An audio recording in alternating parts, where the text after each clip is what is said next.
Oh, helper, my helper, I need you to hand these out.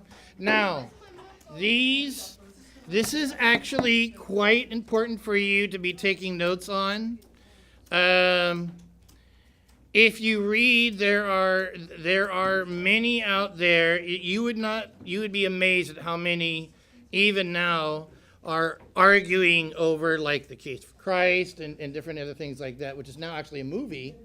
It's a good one, by the way. But it has less to do with the original book, and it has more to do with the author, the book of the original author and his wife. And so they kind of derailed a little bit that way.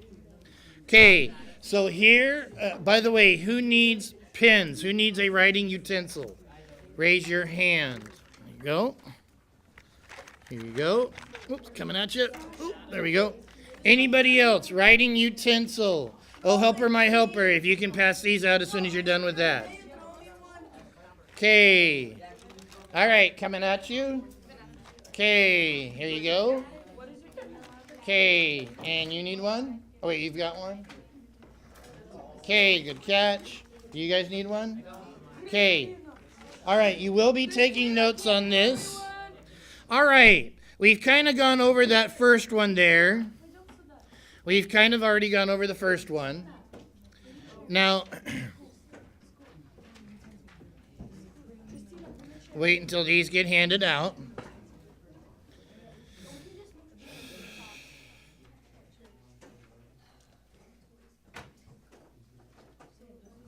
Okay. Oh, helper, my helper is going to be working at a very fast pace here.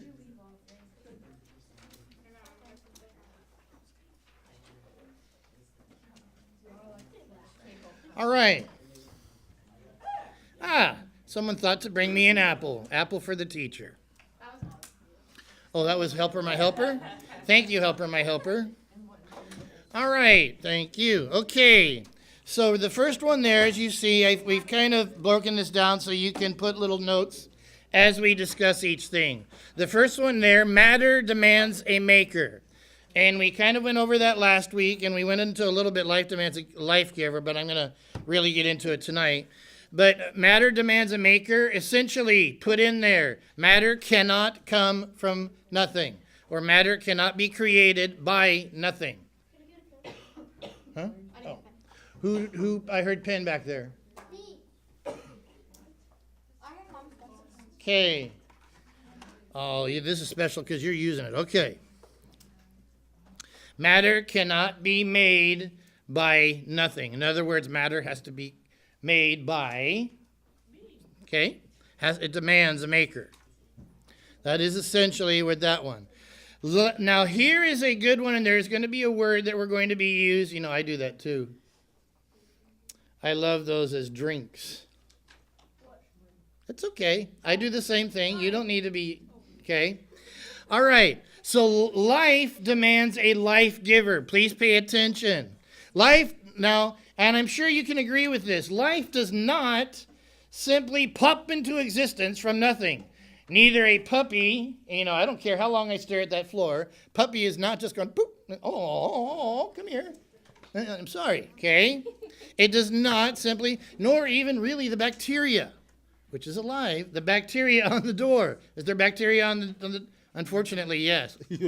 Okay, that's why, yes, kills it. Okay, anyway, so yes, so the bacteria does not, and that puppy will not. So all life comes from life. It must. Okay, so in biology, one of the most widely recognized laws of science is the law of biogenesis. Write that down. The law of biogenesis. What basically does that mean? But B-I-O and then Genesis, like the first book of the Bible. B-I-O and then Genesis, all one word though. So the law of biogenesis is composed of two words. Bio, which means, how many know what bio means? Life. And Genesis, which means beginning. You're getting the idea here? Okay. Thus, this law deals with the beginning of life. And it simply says this, and you can put in colons next to this, that in nature, life can only come from Previous life. So you cannot have life but that it comes from other life. Make sense? Life just cannot, just appear. It cannot. That is the law of biogenesis. Okay? This law deals with the beginning of life, and it simply says that in nature, life can only come from previous life of its own kind. Over the years, the truthfulness of this law has been documented by thousands of scientists. Most notably, Louis Pasteur. How many have ever heard of him, by the way? The saliva. Yes, you've heard of him? Yes. His work dealt a crushing blow to the notion of spontaneous generation. Listen to me. Evolution, really, for it to work, it must also coincide with spontaneous generation, life just popping up. Okay, but the law of biogenesis says that cannot happen. Well, let's see if even evolutionists agree. In 1933, evolutionist John Sullivan admitted that it became an accepted doctrine that life never arises except from... Oh, what a noble thought. Yeah, it can only come from life. An evolutionist is admitting this, okay? He's conceding. All right, so it comes from life. So as far as the actual evidence goes, this is still the only possible conclusion. All right, but that was 1933. That's pretty old data, right? As we move further into the 20th century and 21st century, the obvious question was... This? Okay. Oh, someone, yes. Thank you. Oh, helper, my helper. Yes, here, why don't you just keep these? Okay. And here's the pens. All right. So as we move into the 21st century, the question still is it still the only possible conclusion? Is biogenesis still a law? We have learned since the days of Louis Pasteur, he was in the 19th century. 19th century means like the 1809, 1827, that's the 19th century. 20th century, 1973, that's 20th century. We are currently in the 21st century. Everyone follow. Okay? So in the 19th century, he said, yes, life can only come from other life. This guy in the 20th century, early, life can only come from other life. Is that still? Okay, what we have learned since the days of Louis Pasteur century, since John Sullivan in the first half of the 20th century, observational science has reached the same conclusion, experiment after experiment, and believe me, they've experimented and experimented. Why are they so motivated to experiment? They wanted to take God out of the equation. They will experiment it to death. And they have experimented and experimented. And for years, decades, nothing's changed. Life only can come from life. Okay? Keep that in mind. Life can only come from life. It cannot. Spontaneous, it cannot. Ever. They have never, ever seen it. Okay? The eminent evolutionist George Gaylord Simpson and his colleagues observed that there is no serious doubt that biogenesis is the rule. So what he's conceding. It's the rule. That life comes only from other life. That the cell, the unit of life, is always and exclusively the product or offspring of another cell. Okay? Evolutionist Martin Moe noted that a century of sensational discoveries in the biological sciences has taught us that life arises only from life. And evolution is saying this. This will become key as we listen a little further. Okay? More recently, staunch evolutionist Neil Shubin conceded the following in his book titled Your Inner Fish. I can share with you one true law that all of us can agree upon. This law is so profound that most of us take it completely for granted. Yet it is the starting point for almost everything we do in paleontology, developmental biology, and genetics. This biological law of everything is that every living thing on the planet had parents. It had parents. Imagine that. I mean, here, I'm sure you guys are thinking, oh, Mr. Furst just popped out and was here. All of a sudden, he just popped out in the door, and I came in and began to be your teacher. I mean, that makes complete sense to me. To some people, apparently, it makes sense. Okay? Every person you've ever known has biological parents, as does every bird, salamander, or shark you have ever seen.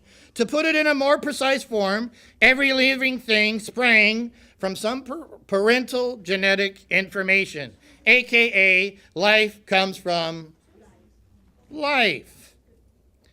The importance of Shubin's concession, or basically the importance of him admitting that this is true. The importance of Shubin's concession must not be missed. He recognizes that the actual scientific information verifies that life in the natural world must come from previously existing life. Yet he refuses to carry that fact to its proper and natural conclusion. Listen to why. Listen to why it's so absurd that they admit life must come to life, and yet they'll talk out of the other side of the mouths about it. Materialistic evolution cannot adequately account for or explain the most basic laws of science, not the least of which is the law of biogenesis. If it is the case that the only possible conclusion which scientific evidence demands that in nature life arises from life, then pray tell, how did the first life come into being? You have to understand, an evolutionist believes that we came from what? A primordial ooze. We came from something, a conglomeration of chemicals that were not what? Living. They weren't living. We were in what they call the primordial ooze. No, he answered the question.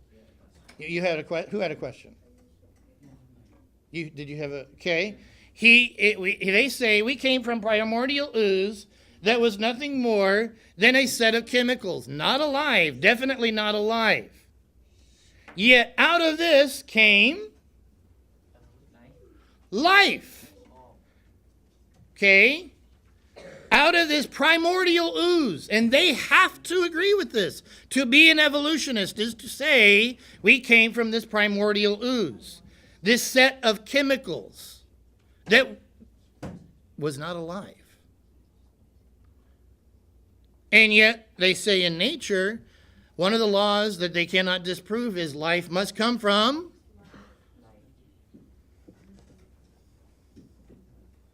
so far as the actual evidence goes, biogenesis is coming from another evolutionist. Notice we're using their own words against them. So far the actual evidence goes, biogenesis is the only possible conclusion. But it is the conclusion that seems to lead back to some supernatural creative act. Whoa, what did he just say, Mr. Evolutionist? He said that biogenesis seems to lead back to, he just put in supernatural. It leads back that there's a creator. They like to put a lot of scientific jargon on it. But he just said it looks like biogenesis. It leads back to, Mr. Evolutionist, back to that there is a creator. Don't miss the point. Real, true, operational science indirectly supports a supernatural creative act, which implies a supernatural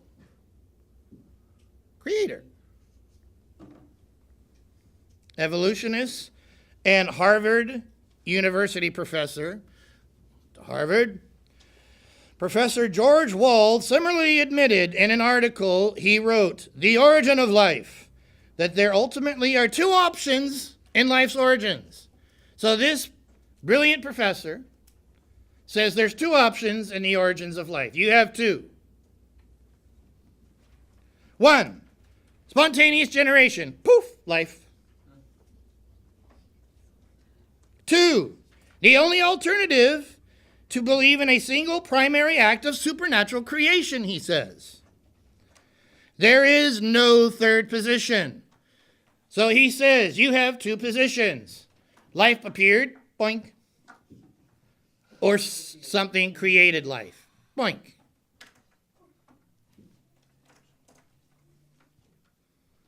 Sadly, though, most modern biologists have reviewed with satisfaction the downfall of the spontaneous generation hypothesis. So he says spontaneous generation, gone. They are unwilling to accept the alternative belief in special creation. So they know it can't be spontaneous generation. They just don't want to believe in a creator. Rather stubborn. They say we're stubborn. They are unwilling to accept the alternative belief in special creation, rather than follow the evidence where it ultimately leads to a supernatural creator. Atheists would rather put their confidence in a theory that was disproven long ago.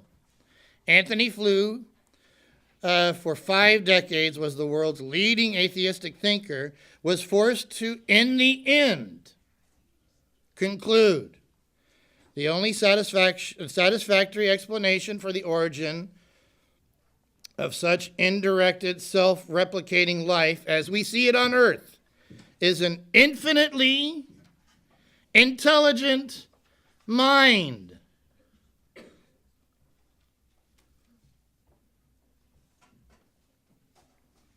Interesting.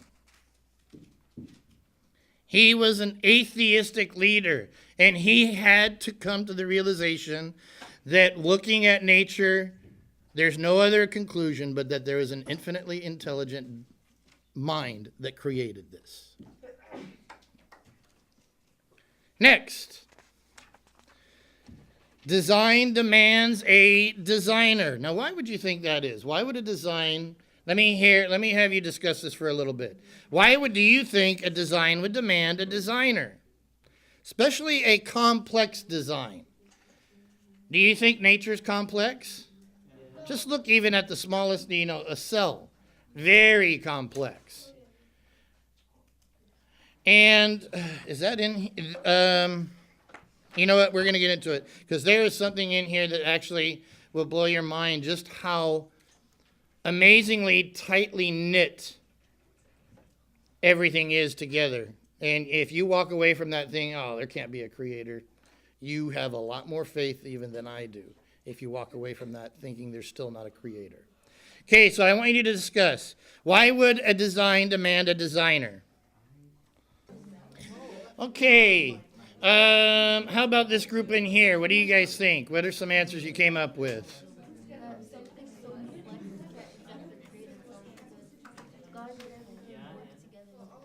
Mm-hmm. Yes, yes. Mm-hmm. Ladies, how about here? What did you guys come up with? Anyone on this row?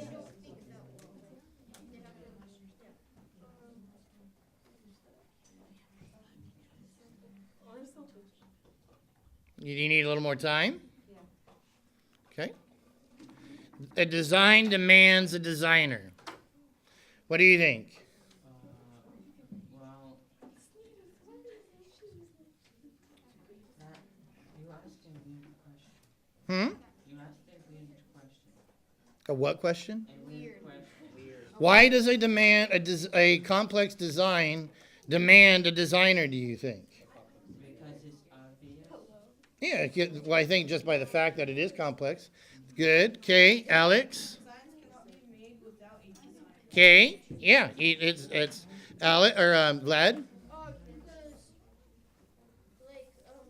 nothing can occur without just like you look at something and it just appears.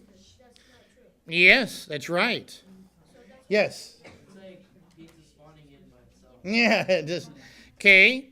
So, and I want you to listen to this next part because when I first kind of came across this, there was almost a side that was like disconcerting about it if God was not in control. Listen to this.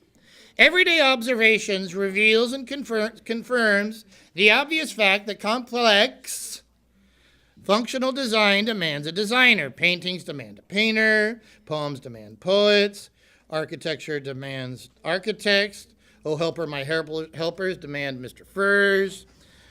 And on we go. Everyone knows that cars and computers, pianos and projectors all require engineers, technicians and tuners for them to exist and function properly. But what about the universe as a whole? Can it be described accurately as designed? If so, what could such a design imply about its origin? And let's see if we can get into it and see, is it really a design? Let's see. No honest, informed person can deny that the universe is extremely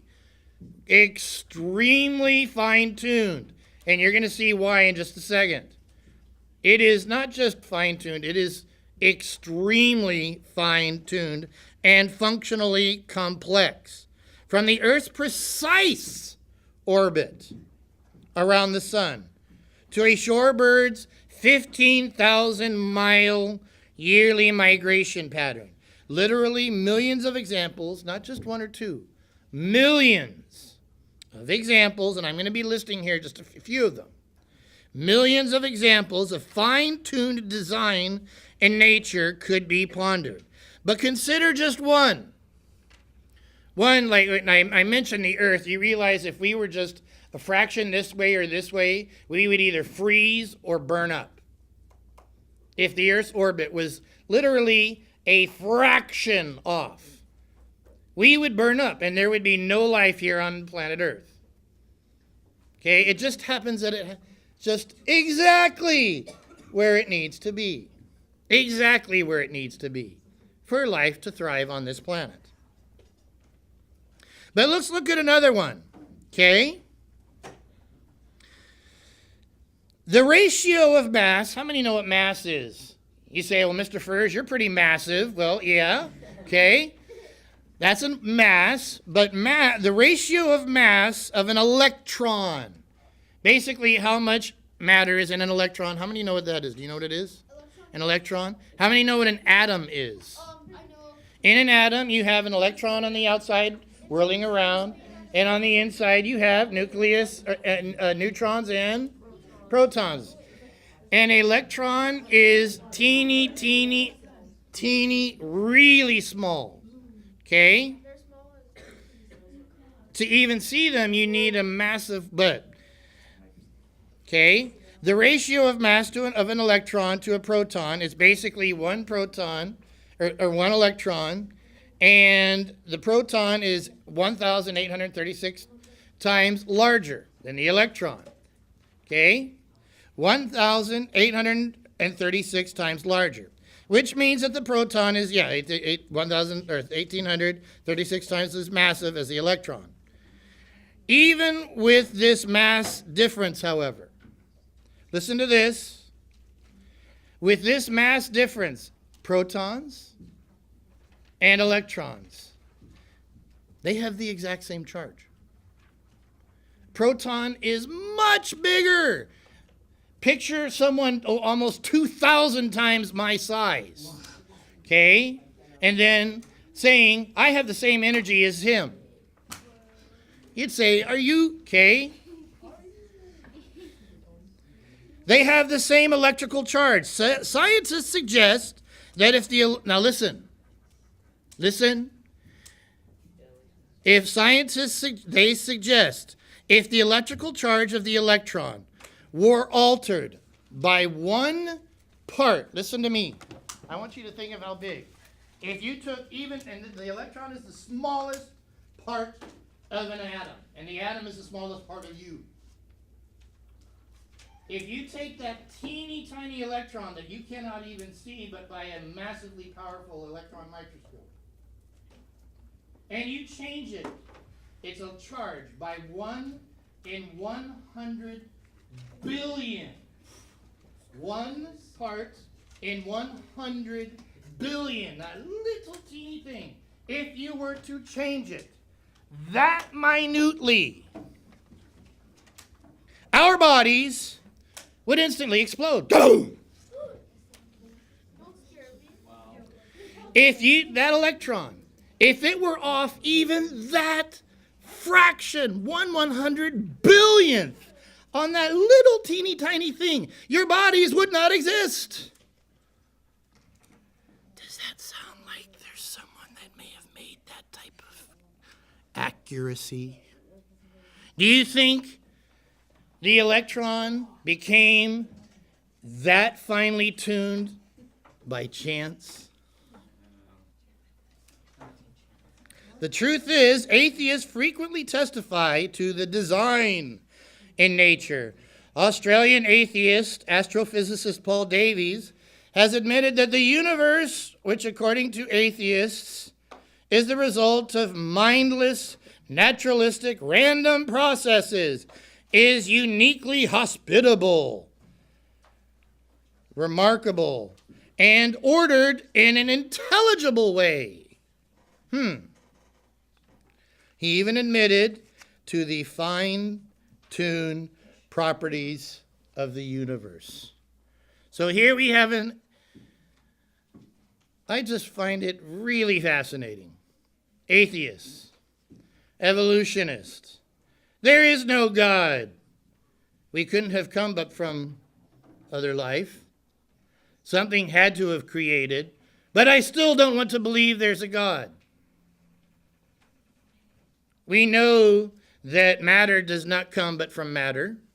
We know that all matter has finite energy and it would have been spent up by now. But still, there can't be a creator.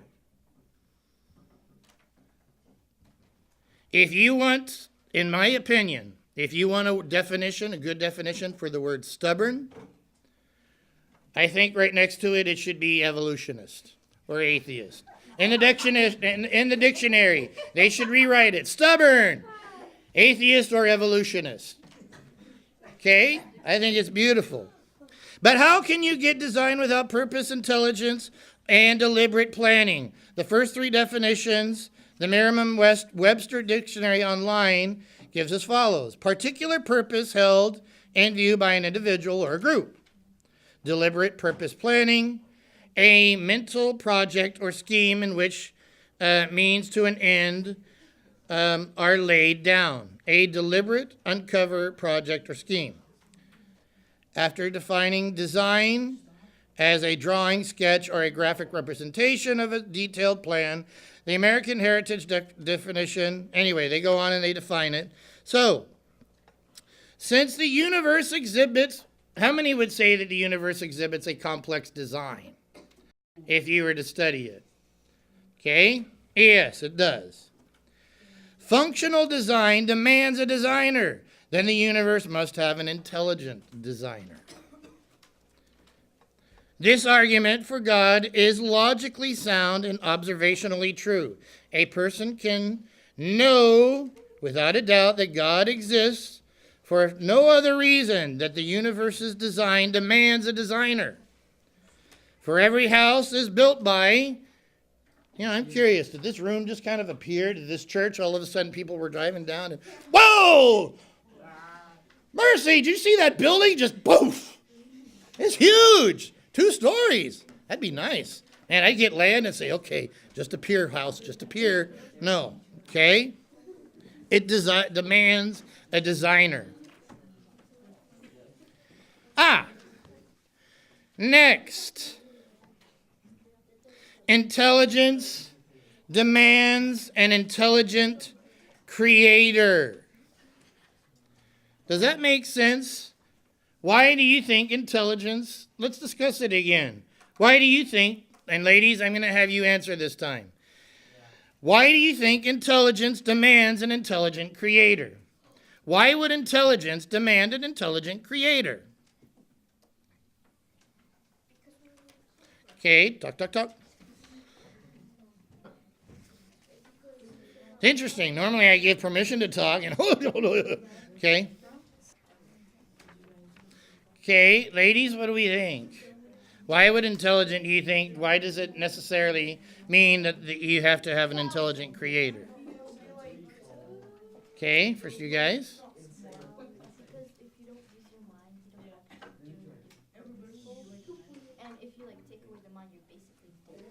Yeah. Okay. Good. Ladies? So that it would be good because if a not intelligent person would create something, then it wouldn't be as good as the intelligent. Okay. Yeah. Yeah. Actually, you're dancing right around where I'm going. Good. That's good. Yes. Because how we know that God was not how he was smart, because like if he wouldn't be smart, then we wouldn't be here because he created everything perfect. Mm-hmm. Okay. So intelligence is defined as the capacity to acquire and apply knowledge, gentlemen. The ability to learn and understand things or to deal with new and difficult situations. The reason you say someone tends to be, say, oh, they're really intelligent, they are able to adapt more adeptly, I guess you could say, to harder situations in life. It is not difficult to identify certain things that have some measure of intelligence, while recognizing other things of having no intelligence. Tastes good? Sweet? Yes. Looks nice. Yeah. It's not intelligent. Okay? Man obviously has extremely high levels of intelligence. Would you say that mankind in general has a really high level of intelligence? No. Yeah, actually he does.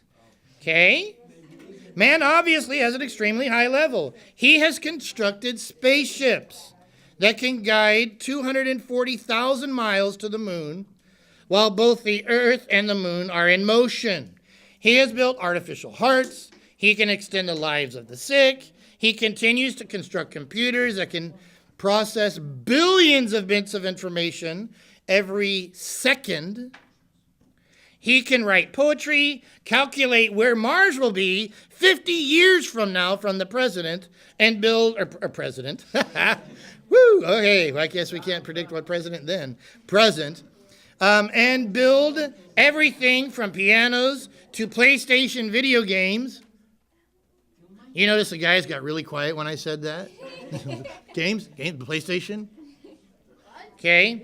PlayStation video game consoles. Man is an intelligent being. Although there is a great chasm between mankind and animals kingdom, animals do have a measure. Would you say animals also show intelligence? Yeah. What are some signs that you see that animals show intelligence? Who? Hunting? Oh, yeah, okay. Yeah, a predator, like a lion, okay? How about a dog? What can a dog actually be taught? A dog can be taught to sit, roll over, play dead, heel, come here, okay? Yes. Also, I heard that some animals can create social status. Yes, they can create even ants, okay? And birds, they create tools. A bird. Okay? Wow, yes, some of them. Dolphins can learn to jump through hoops on command.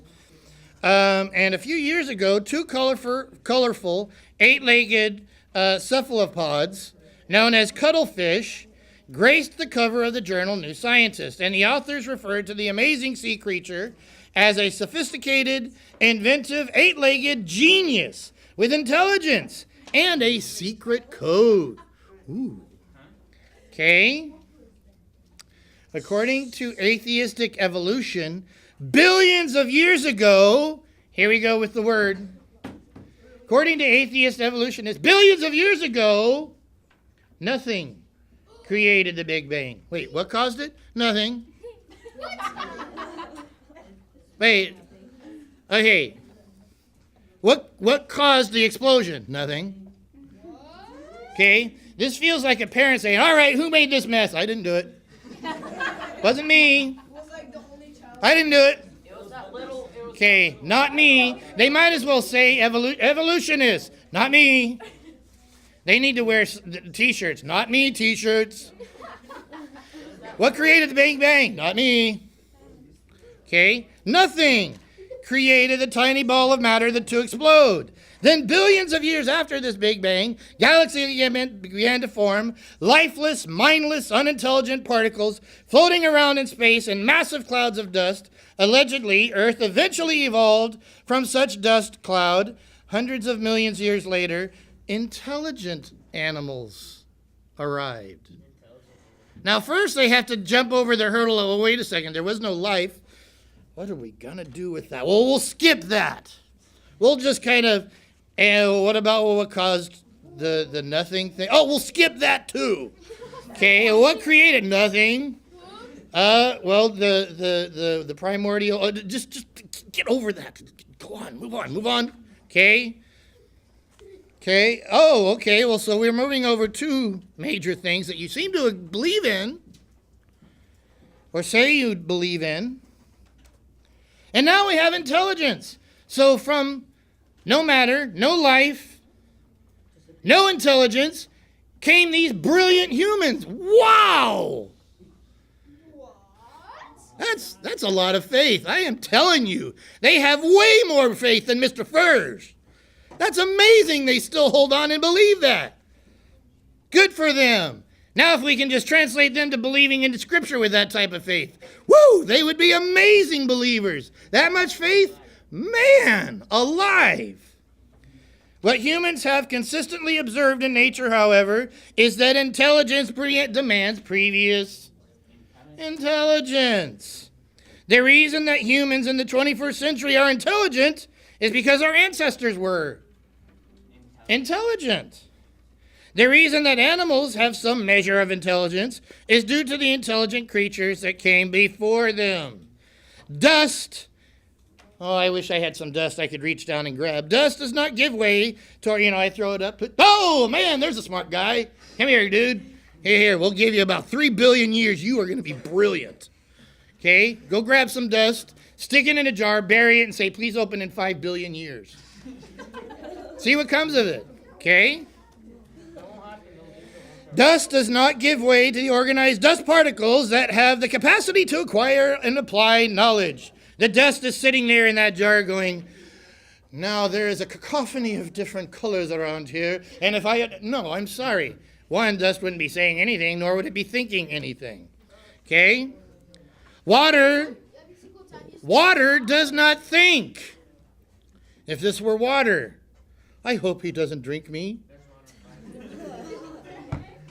I really hope he doesn't drink me. I like it in this bottle.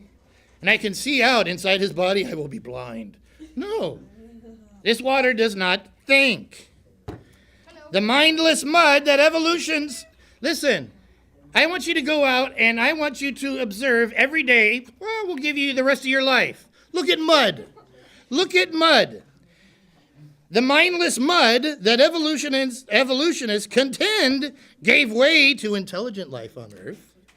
Look at that mud and, oh yeah, my ancestors right here. That's right. I came from this. Fear me. Mud. This is my lineage. Mud. I came from the highest families in Europe. Mud. But my mud was on the high mountain. Mud. Okay?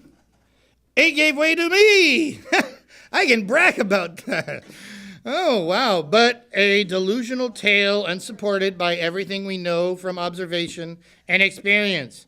Neither nothing, quote, nor inorganic matter ever produces intelligent creatures. Sorry. So how did the first intelligent creatures come to inhabit the universe? Just as the first life demands a supernatural life giver, so the first intelligent beings demand a self-existent, miracle-working creator of intelligence.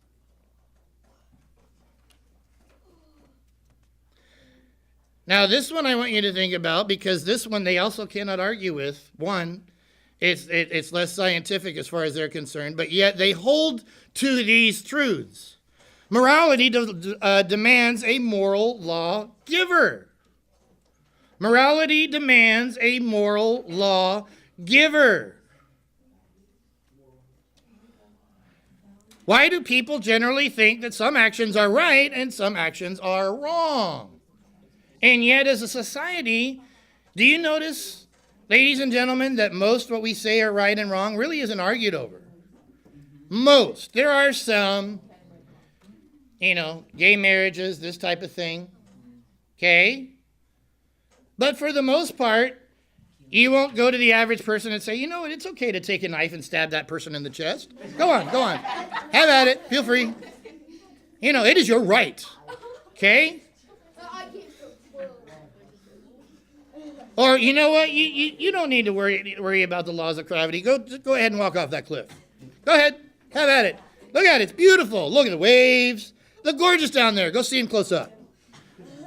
Okay? In general, there are certain morality things that people won't argue over. There are some they will. When anymore, it's becoming worse. Would everyone agree? Morality is beginning to decline, and what we are told that we should accept is beginning to decline. Would you say that? Now, there's something I could say, about even some of that morality, but I'll save it for another time.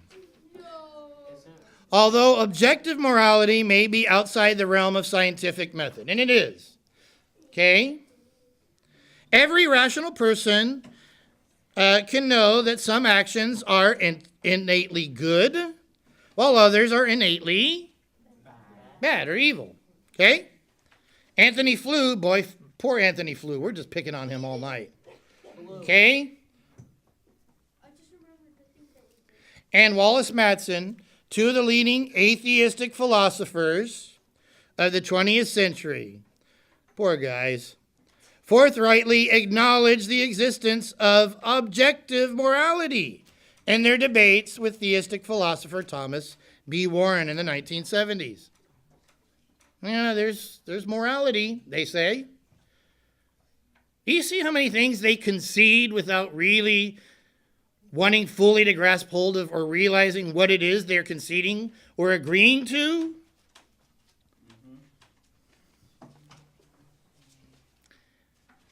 Atheist Michael Ruse admitted in his book, Darwinism Defended, that the man who says that it is morally acceptable to do evil things, and he lists a number of them, is just as mistaken as the man who says that 2 + 2 is 5. So he lists all of these things that he says are amoral, but he has no concept that, well, where did that come from? He's equating these are amoral, these have no morals, in the same manner that something logical, math, 2 + 2 is 5. He says that's wrong. And if you think these are okay to do, then you're also in the same manner wrong. So he concedes there is a moral code. Those who deny obviously moral rules, who say that murder is moral or morally benign, that cruelty is not a vice, and that cowardice is a virtue, do not merely have a different moral point of view, they have something wrong with them.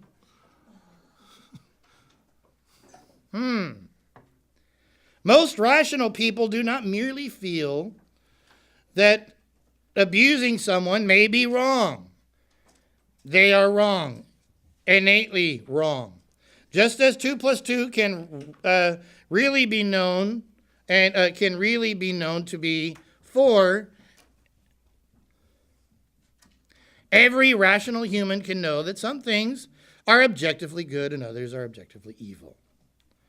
However, reason demands that objective good and evil can only exist. Now listen, objective good and evil can only exist if what?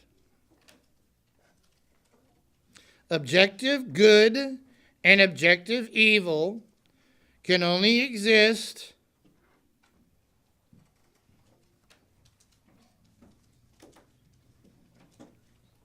if there is some real objective point of some higher law which transcends provincial or transient, which is other than particular moral code and which has an obligatory character which can be recognized. We need a fan in here, Mrs. Furs. How many are a little warm? Can that be turned on? This is over here, so it should be okay. That doesn't work. Okay. Recognition by atheists of anything being morally wrong begs the question: how can an atheistic atheistology call someone atrocious, deplorable, evil, or wicked? In other words, if there's no God, how can you call someone evil or wicked? According to atheism, man is nothing but matter in motion. Listen to me. According to atheism, man is nothing but matter in motion. And if we are simply matter in motion, there cannot, by definition, be any morals. And yet they say there are morals. I'm an atheist, but there's morals. I'm an atheist, but life sprang from nothing. I'm an atheist, but the Big Bang started also from nothing. I'm an atheist, and I love nothing. Nothing is my friend. Nothing is my bosom friend. It is, yes. You were saying about objective good and evil. Oh, okay. Let's see. You cannot have you cannot have objective good and evil without an outside source. Okay, because atheists, they tell that we're just matter in motion. Okay, but because we're just matter in motion, but you really cannot have morals if we're just matter in motion. But we're clearly more than that, aren't we? Yes. Yes. So if we were just matter and emotions, we would be just robots? Basically, they think we are chemical robots that are led about by our chemical reactions in our brains. And they truly believe this. The problem is, when they break down the complexity of the chemical process, they don't like to look at, well, where did this come from? Where did the thinking process come from? Can you get water and sit there and wait and say, think! Think! I don't care how long you sit there yelling at it to think, it is not going to stand up and begin touting Einstein's theory of relativity. I don't care. Okay? You can sit there all night. Okay? The fact that humans even contemplate morality testifies to the huge chasm between man and animals, and the fact that moral value could not have arisen from animals. Do you see animals showing morality? Yeah. That lion going, oh, it looks wounded. George, let's not eat him tonight. No, it's wounded, get him! Okay? They're not showing any morality. They're hungry, eat, eat. Okay? But I hope you're not going around, eat, okay? That would be a little scary. Unless it's like to a burger or something, or, or like over here, sandwich, eat. I know you do that over there. But please, not to each other. Please refrain from that in the classroom. Okay. Just in the classroom. Now, so there is a big... Now, there are some where they can almost take on characteristics of morals. Atheistic evolutionists have admitted that morals arise only in humans. So morals have arisen only in us. They are not anywhere else in nature. Okay? George Gaylord Simpson, one of the most recognized atheistic evolutionists, not me, of the 20th century, confessed that good and evil, right and wrong, concepts irrelevant in nature except the human viewpoint. You don't see it anywhere else in nature. You don't see good and evil in nature. You only see it, it's only here. It's only in us. The concept of good and evil, right and wrong. And it became real and pressing feature of the whole cosmos as viewed morally, because morals arise only in man. Atheists admit that people have their own innate sense of morality. Would you say that's true? Yeah. What you think might be right or wrong, I might not think is right or wrong. Mr. Furs, I really feel it's wrong to write with red ink on Thursdays. Why? I just think it's wrong. Okay, but no rational person makes such an admission about animals, though. You don't see an animal say, I will only eat on Mondays. I refuse to eat on my principles, to eat out of that dish, our dog says. And we would sit there staring at Indy, and we'd look at each other and go, did he really just say that? One, if he talked, I would be taking him out of the house and either removing him or to the nearest TV station, if he actually talked to me. But if he just, you will not see that in animals, but you will see it in humans. They will refuse to do something because they feel it's wrong. They feel it's wrong. Okay? Humans, not animals, rely on moral values. The moral argument of God's existence exposes atheism as a self-contradictory, again, they love contradicting themselves. Isn't it wonderful? I just love it. Anyway. Self-contradictory, atrocious philosophy that it is. Atheists must either, and here's the truth, they must either reject the truthfulness of the moral argument's first premise, and illogically accept the defensible idea that objective morality somehow arose from the rocks and reptiles. Dying. So they love that. They just love stuff being popping up.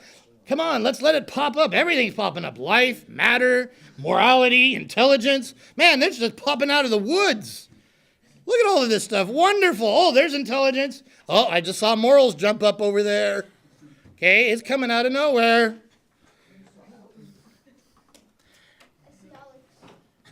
They must reject the argument's second premise and accept the insane, utterly repulsive idea that genocide, murder, theft, abusing people can never once be condemned as objectively wrong.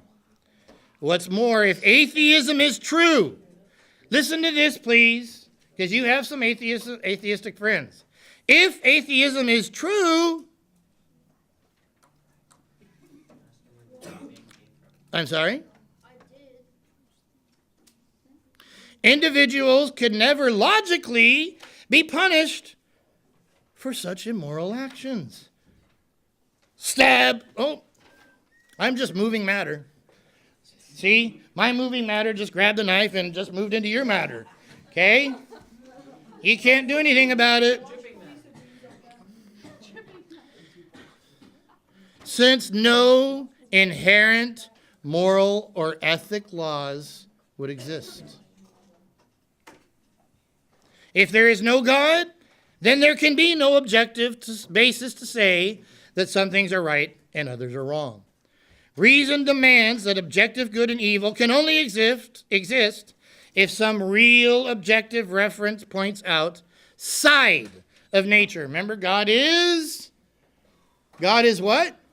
Transcendent. He must be transcendent, and that's what they're saying. The only reasonable answer to an objective moral law for humans is a supernatural moral law giver.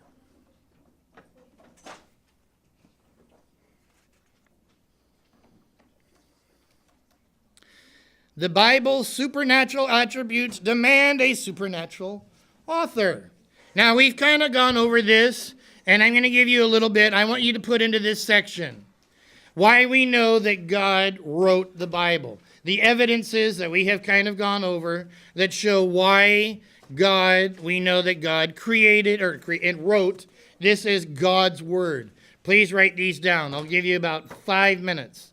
It'll take you a little bit. Write down in this section why we know that God is the author of what we call his word.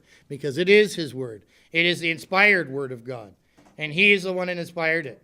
Okay? Why do we know? And why have we shared? And what evidences have we given that he is the author of his word? Go ahead and write some of those down, and then we will move on from there.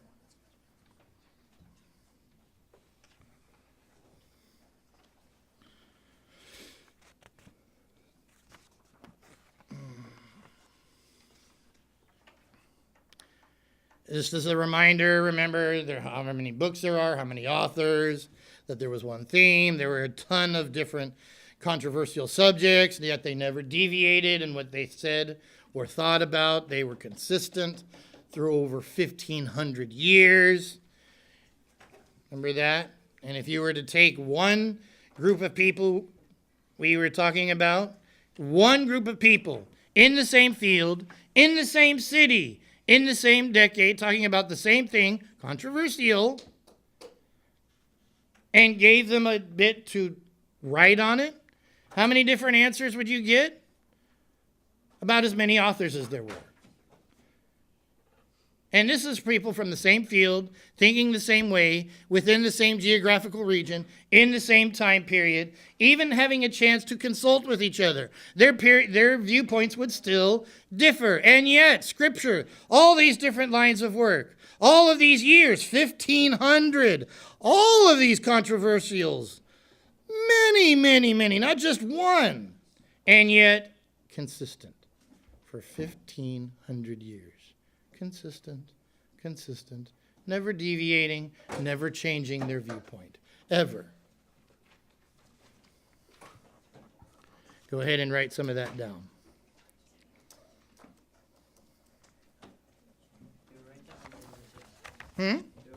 Under 6.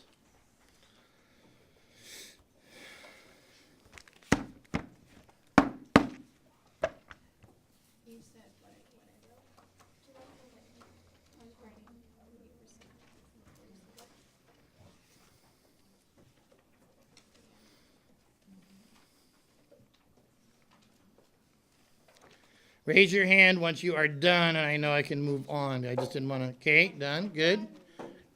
You're done? Okay, you're done? Okay. Ladies, you still writing? I didn't want to cut you off if you're still writing. Are you done? Okay, done? Okay. Gentlemen, are you still writing? Yeah. Okay.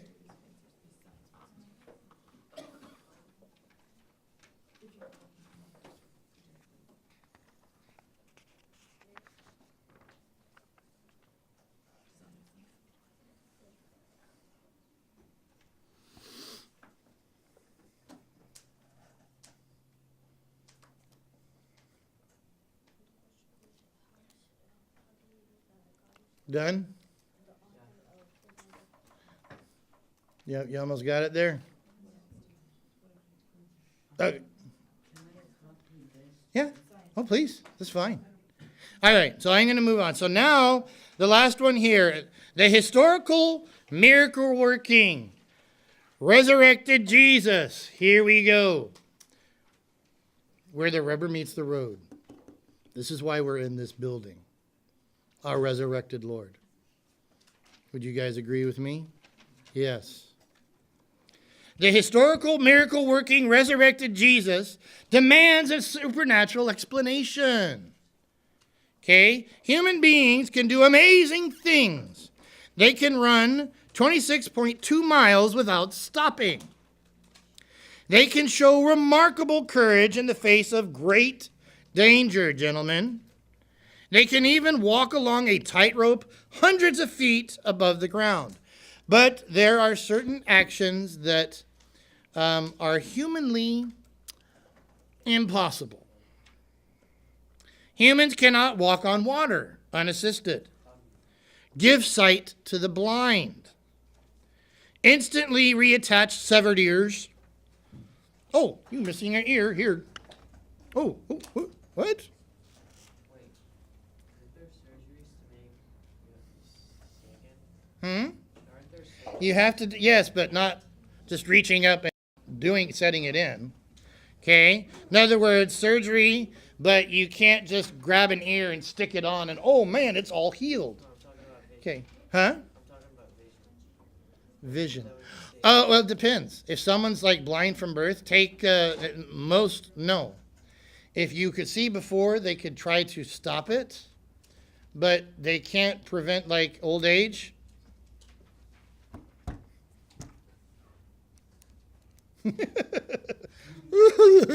Yeah. Okay. This is eventually where you will be. I had good eyes, but now I need these if I'm going to be reading up close. That's why this is actually down here, so I can see it better. Okay.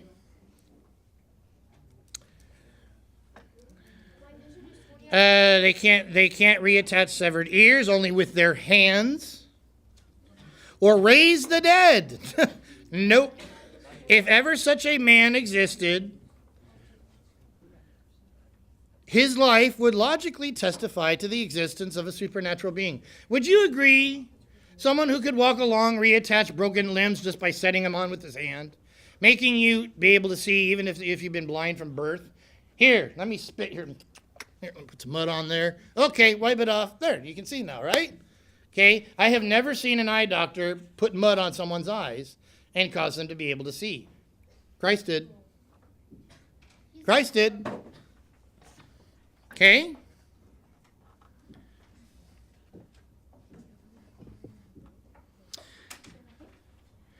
All of this testifies to the existence of a supernatural being. Now, atheists understand the rationality of this argument. Dan Barker once said on his record, if Jesus were to materialize and work any number of miraculous deeds, O helper, my helper, if he were to work any of his miraculous deeds, atheism would be disproven. And thus theism would be established as a fact. He's going to be regretting he said that. The truth is, the very proof that Barker and other atheists request was provided 2,000 years ago when God put on flesh and came to earth in the form of man. And he did not merely claim to be God, he did what a reasonable person could expect if God were to ever prove his deity on earth. He fulfilled precise prophecies and worked supernatural miracles, including coming back from the dead himself. Man, that dude's dead. No one's around him. Wait. He's been there for 3 days. He's moving now on his own. Okay? Doesn't really happen here. Who did it? Christ did.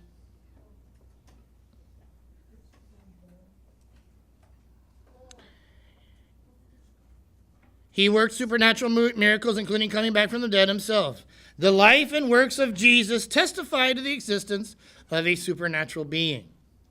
In 2012, renowned atheist Richard Dawkins was questioned about his unbelief in God. Specifically, he was asked, this is what they asked him. What proof, by the way, would change your mind? He said, what proof would you need to change your mind?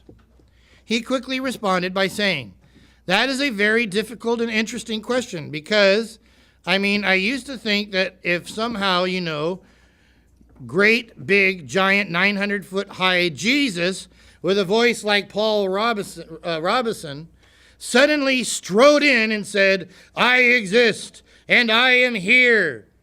But even that, I'm actually sometimes wonder if that would. So Dr. Dawkins raised the possibility of the legitimacy of disproving atheism with a 900-foot hypothetical Jesus. He continually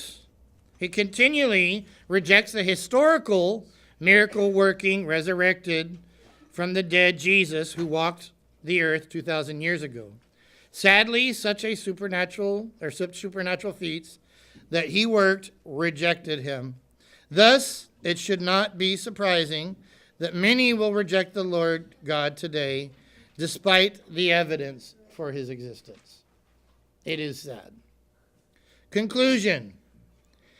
Atheists are fond of claiming their way of thinking is logical, reasonable, intellectual. Not me, nothing. Yet atheism irrationally says that everything came from Nothing. Atheism says that an explosion caused exquisite order. So, please, I want you to go and get dynamite, go explode something, and then, whoa, look at what beautiful things that thing just created. No, what is an explosion going to cause? Mayhem. Okay, an explosion is an explosion. It doesn't explode, and how beautiful was that? Absolutely gorgeous. No. Okay. Absolutely gorgeous. I believe. It says that random chance produced precision and that life popped into existence, boop, in nature from non-life. There it is. Wasn't there, but it is there now. Even though all nature screams that it can't happen. Even though we say it can't happen, back there it must have happened. Because if it didn't, we had to believe something else, and we don't want to believe something else. So, don't say anything about it. Okay, they don't want to hear it. When you go back to there and, you want to say about the goo, life coming from no life? They don't want to hear it. They cover their ears. They stuff it with cement. They don't want to hear anything that you had to say about that. Atheism contends that a well-designed universe could come without a designer. Atheism says that fish and frogs are man's distant forefathers, and that intelligence is ultimately the result of non-intelligence. Atheism alleges that either man is on the same moral plane as a moose. Are we on the same moral plane as a moose? No, they are. Okay. Or he is actually has evolved a sense of morality from an amoral mice.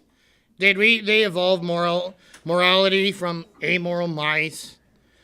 While trying to convince others, he is galloping confidently atop the stallion called common sense.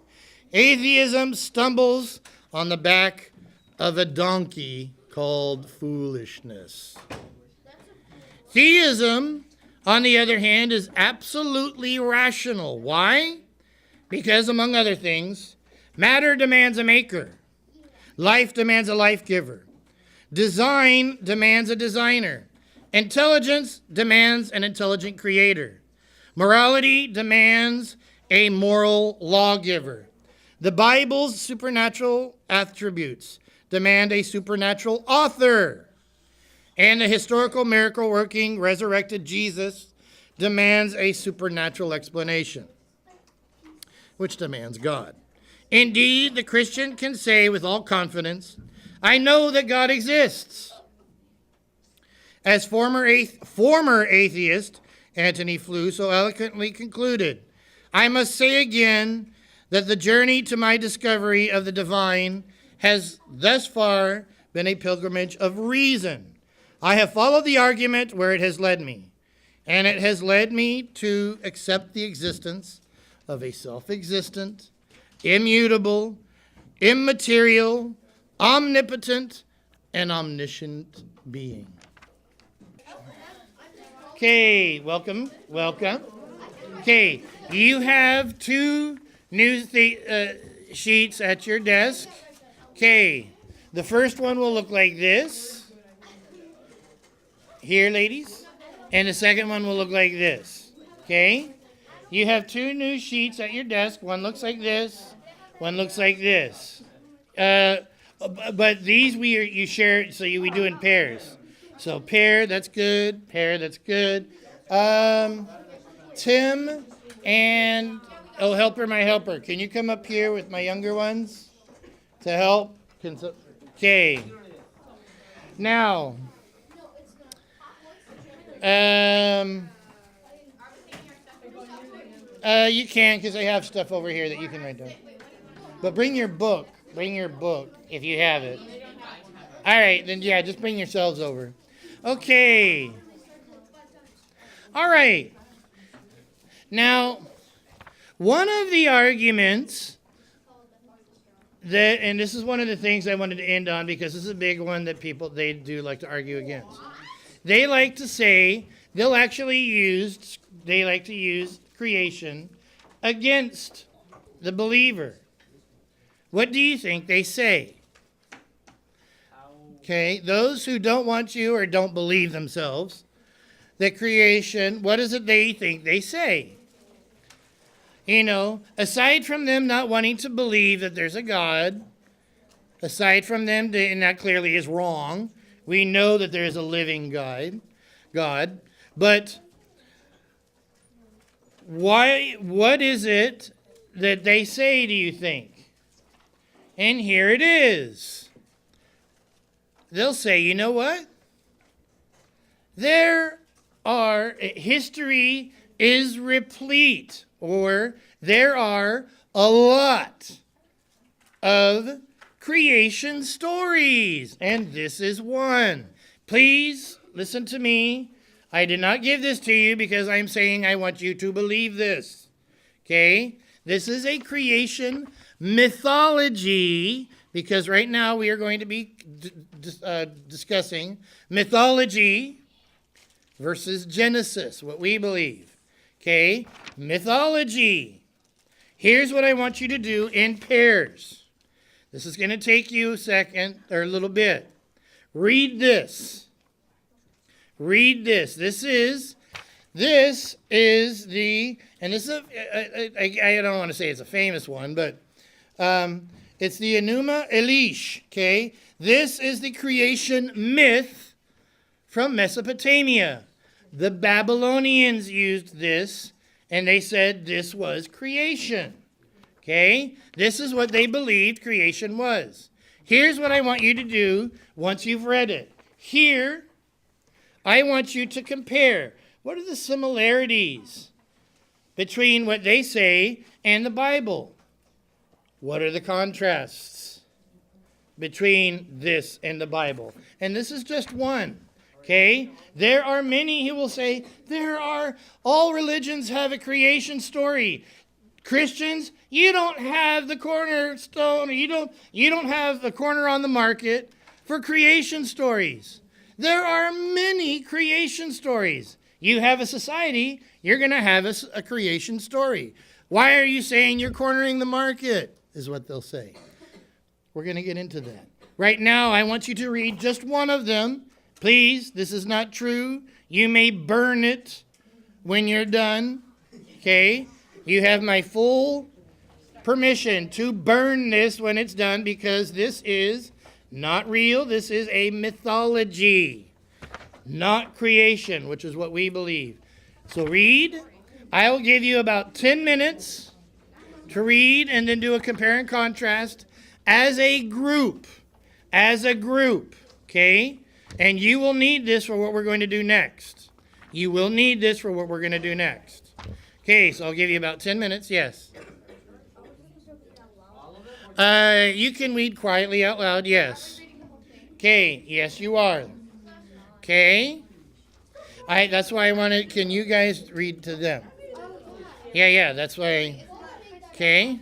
When we were in Costco, he did talk about it was like Okay. So read to each other. One of you can be the reader. And here's what I want you to do. As you're reading, as you see similarities, put it onto the compare side. As you're reading. As you see contrasts, put it on the contrast side. As you're reading. Okay? So one of you can read, one of you can write. One of you can read and one of you can write. Yes. Why don't you work with Tim? Can he listen to you read as well? Okay.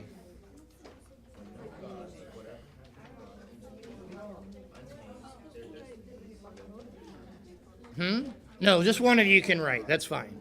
Yeah, that's fine. So one of you read, the other can write the compare and contrast. So one of you read, the other writes. One of you reads, the other writes. All right. All right, let's pull it back together. Okay. Now, let's see. Let's start over here. Gentlemen, give me one compare. Give me one compare. Yes. Okay. So there was in this case, multiple supreme beings. Okay. How about here? What's another compare? That the God wanted to destroy all that they've done. Okay. So they wanted to destroy. Like in what story? In the Bible? In like Noah, okay? So they wanted to destroy. All right. How about over here? Okay. What's a contrast? Okay. Yeah, okay, good. How about over here? What's another contrast? He did like Jesus Christ and his father and compare, and then Anu and his father. So Okay. How about back here, ladies? Either a compare or a contrast.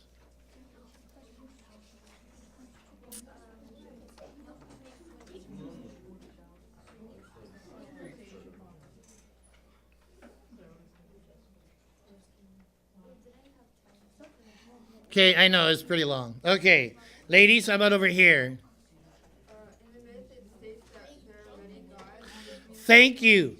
By the way, I'm glad you called it what you did. What was it?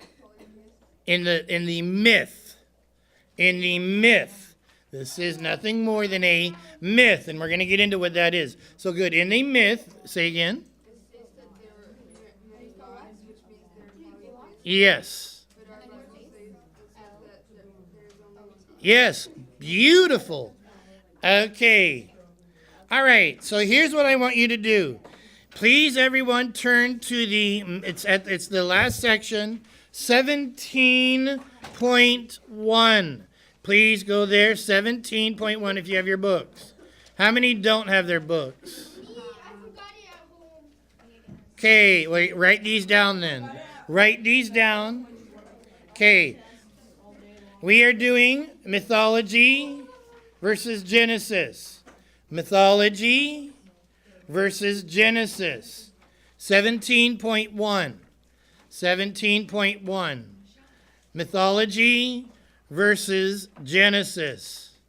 So you guys turning there. Okay. All right. I wanted to get here because I thought it quite important. That's why we're doing this one tonight. Okay. So what is a myth? What is a myth? Please write this down. If you don't have the book, just write this down. Myth. The definition. It is a non-historical legend.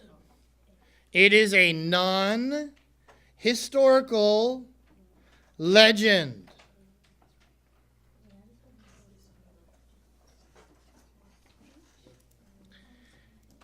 And the one who popularized it is Joseph Campbell, and he wrote The Power of Myth. The Power of Myth. Okay. No, that was the name of his book. And yeah, so you would be right. Because there's only one person who has power. All right, so number 2.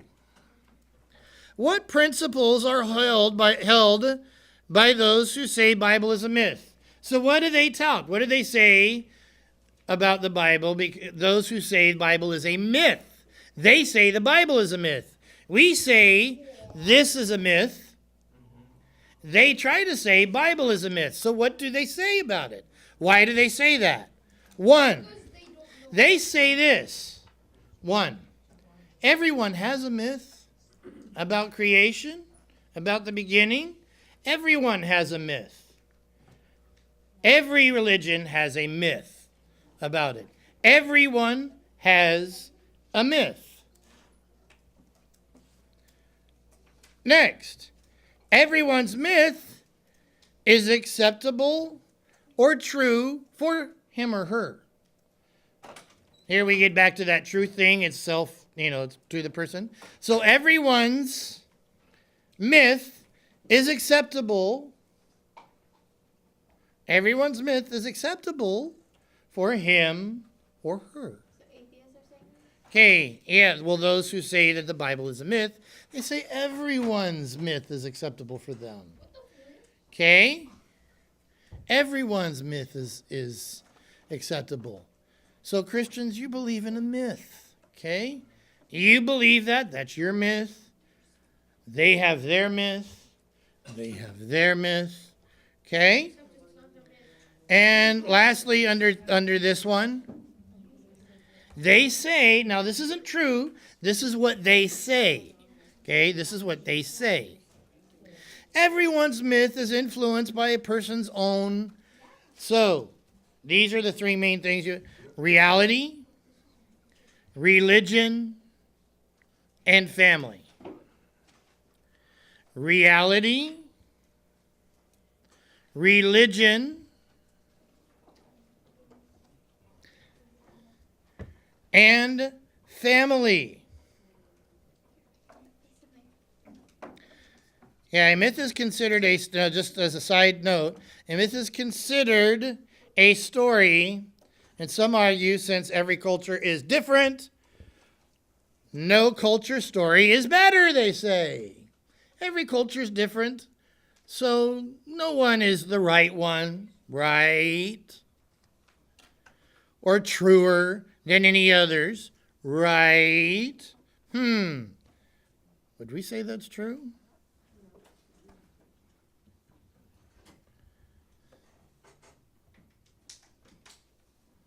Okay, why do people say? There's three things that they argue why they call the Bible a myth. Okay? How many know if I were to use the words parallel accounts? Do you know what that means? No. Okay, that means this account is very similar to this one. They're parallel. Okay? They're comparing the what Scripture says to this one over here, and to this one over here, and to this one over here. And they say, see how, they're pretty close. Okay? These are parallel. So what are parallel accounts? What are, quote, similar? Not exact, but what are similar? Creation, the flood stories, and the miracles. Those three things. Creation, flood stories, and miracles. They say these things are similar in every culture. They're very similar, they say. Okay?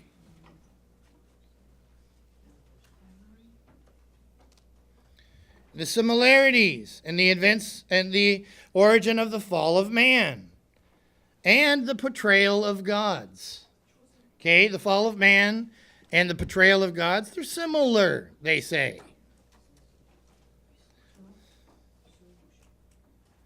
So they try to explain it this way. What is generally the belief, they say? That all people, write this down, this is what they tout and believe. All people use stories to explain life. All people use stories to explain life. Christians, you don't have, again, a corner on the market for explaining life. All people use stories. Don't you see how illogical you're being? Can't you see I'm saying nothing? No, we won't get into that. Okay? Okay? This is what they say. So how might you respond to the similarities? Please write these down. How might you respond to what they call are similarities? Okay? Similarities are not. Put this. Similarities are not. Colon. Similarities are not. Colon. They're not as important as the differences. They won't bring up those. The similarities, ladies and gentlemen, they are not as important as the differences. I may agree with others that God exists, but if another person's concept of God is that he is created, not the creator, but he is created, or changeable, or uncaring, the differences are much more important than the general similarity. Do you understand? Because they're saying their gods they're created. Their gods don't care, actually. They're uncaring gods. Okay? The differences here become glaring and big. Okay? And write this phrase. Similarity does not mean equality or sameness. Similarity does not mean equality or sameness.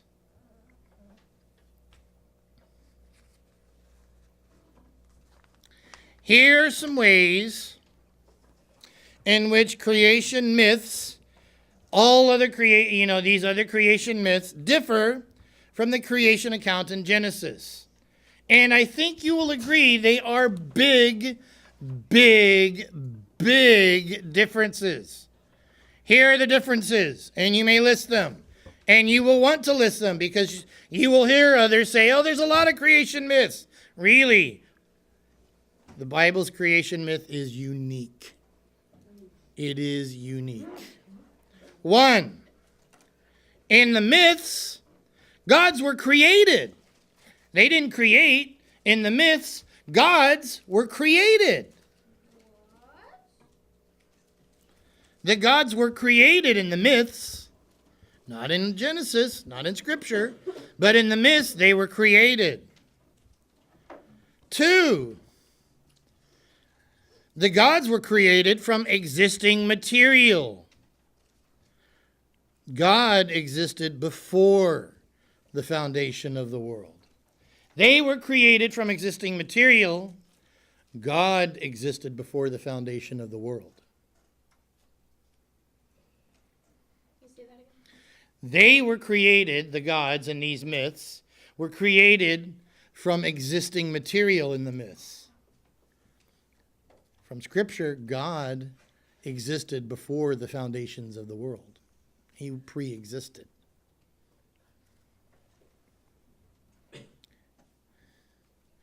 The ancient myths also tell about, and you guys hit on it, bravo, hats off, kiss your brain. They tell about more than one God. Genesis tells of one God. One God.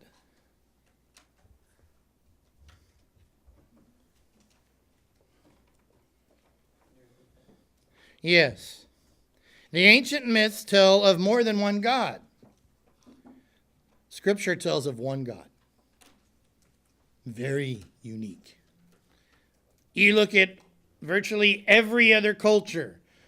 Gods. As a matter of fact, there were some that they had gods to the unknown God because they were afraid that they missed one. So they said, we need a God to an unknown God.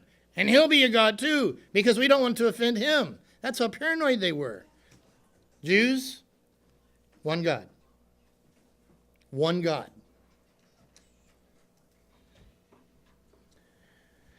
The gods in the myths, and you may just want to put it like myths this side, reality here. Myths, reality, okay? The myths, the gods had no omni attributes. They weren't omnipresent. They weren't omnipotent. Okay? They weren't omniscient.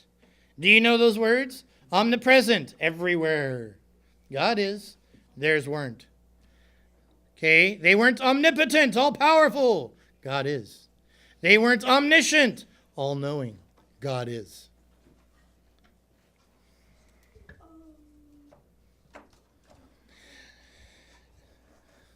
Did that fall? In the myths, the gods are fickle. They change their minds all the time. They're temperamental. They're power hungry and merciless. They're fickle, power hungry, temperamental, and they're merciless. They exhibit rage and are otherwise more like humans than a transcendental being. They have more what attributes? They act more like we are when we're in sin. That's more what they act like than a transcendent being. They don't act like that at all. They act like what? In the myths? Humans. God is holy. God is without sin, and he is transcendent.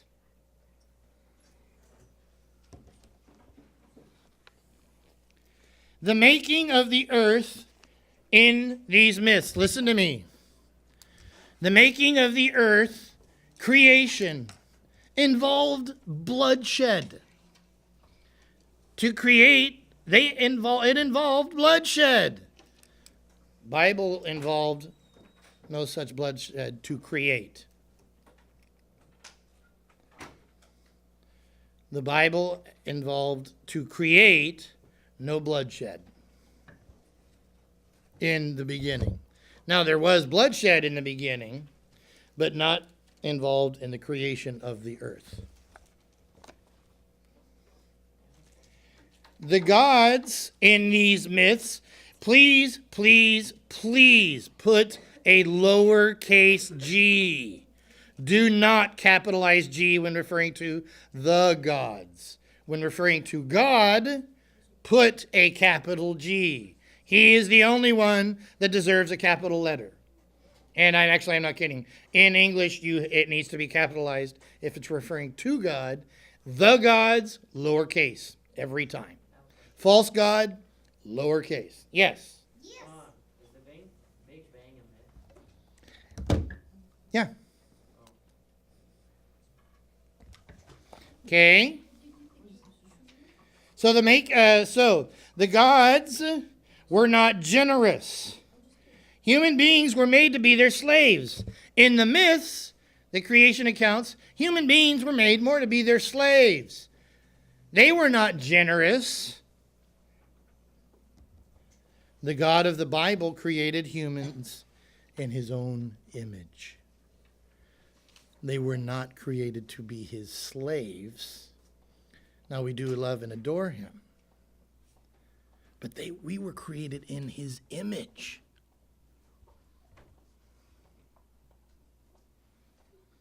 But the gods of the myths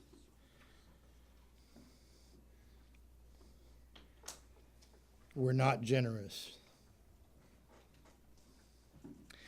In the myths, this is interesting too. In the myths, humans were an accident. You know, it's like we hear a crash out here. Boom! Oh man, did you see that? A human just popped right out. Okay? Humans were an accident in the myth. Okay?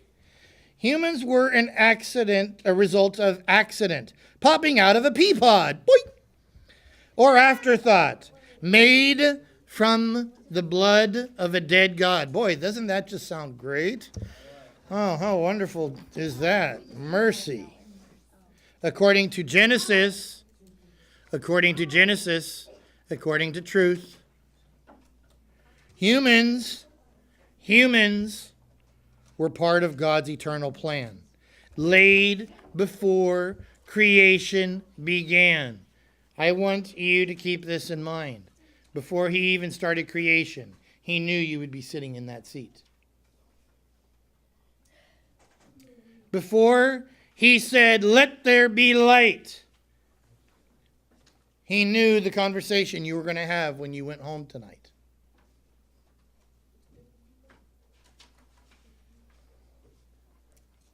Our God is omniscient.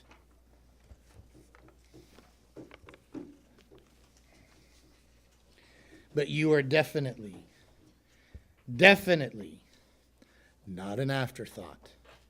When he created, listen to me, when he created the world, he knew you and you and you were going to exist. He knew you. He knew you by name. He knew everything about you. He knew all of your inner secrets. He knew what you love, what you hate. How many hairs are you on your head? Remember I said that? He knows how many hairs you lost when you brushed this morning. Now, who can say that? Hopefully none of you are counting your hairs that closely. But he knew. He knew you.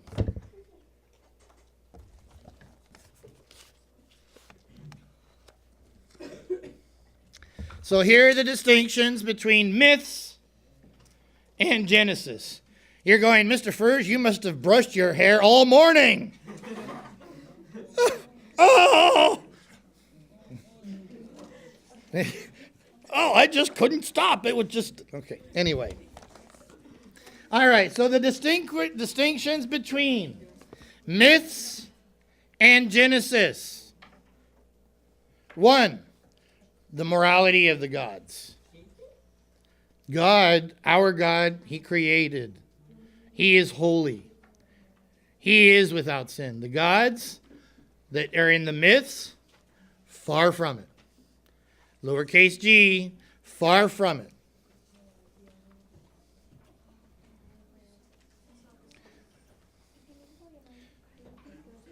Yeah, our Bible says that our Yahweh, only Yahweh, is holy. The gods in the myths are finite. What does that mean? They had a start. The gods in the myths, they're finite. They had a beginning. Our God, he existed before the foundations of the world.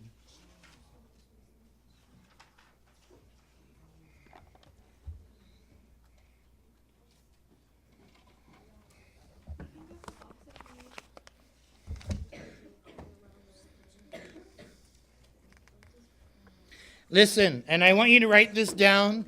This is unique to Scripture. This is unique to Scripture, biblical accounts to Genesis, to the beginning. Okay? Of the various creation accounts, and there are a lot of them, but I think you're beginning to see that Christian, our true belief, as we're getting through truth, our true belief in the beginning. Only Genesis, in the Bible, only Genesis uses this word. Bara, B-A-R-A. B-A-R-A. This means, and this is the only one, we are the only ones. We are the only, if they were to say the only myth, we know it's not a myth, but we are the only ones of all of these stories that says this, and this means to literally, to make something, or to make out of, to make out of nothing. So there literally was nothing. In the power of his word, he said, let there be, boom, and it was. That's a lot of power. There literally was nothing. There was, ladies and gentlemen, there was nothing there. Nothing. No matter. No nothing. You could go like this. You wouldn't even feel the wind.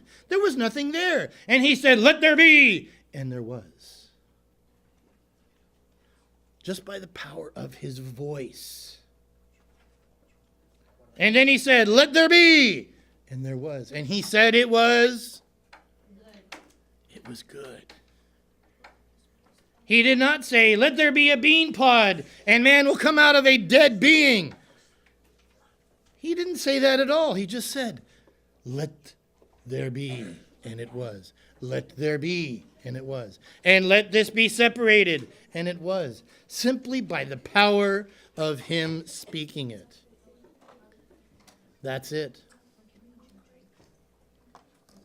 No other creation account. I don't care what the religion. Uses that word and says that it was created from nothing. Created from nothing. That word is not used anywhere else.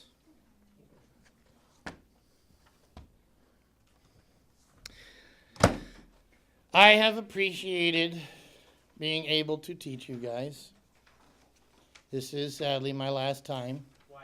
You can keep your cheers to yourself.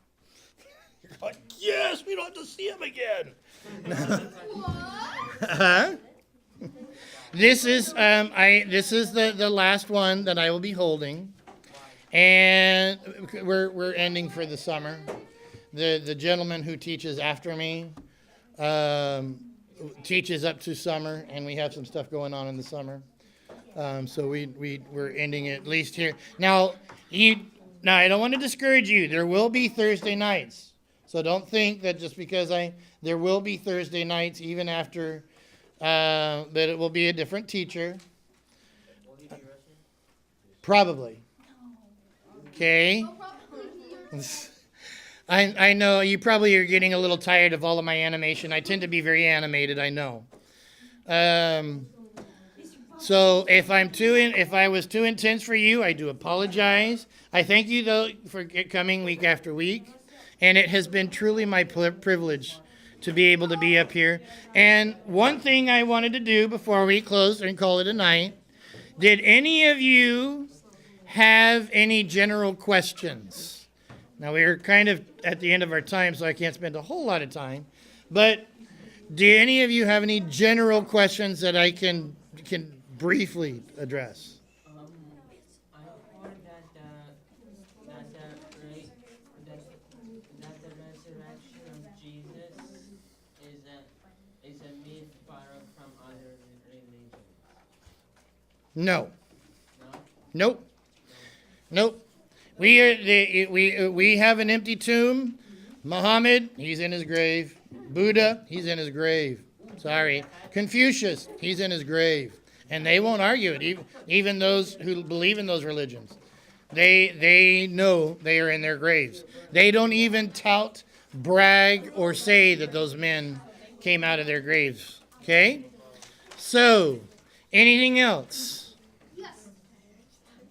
We will miss you. Thank you. I appreciate that. Especially because All right, let's close in prayer.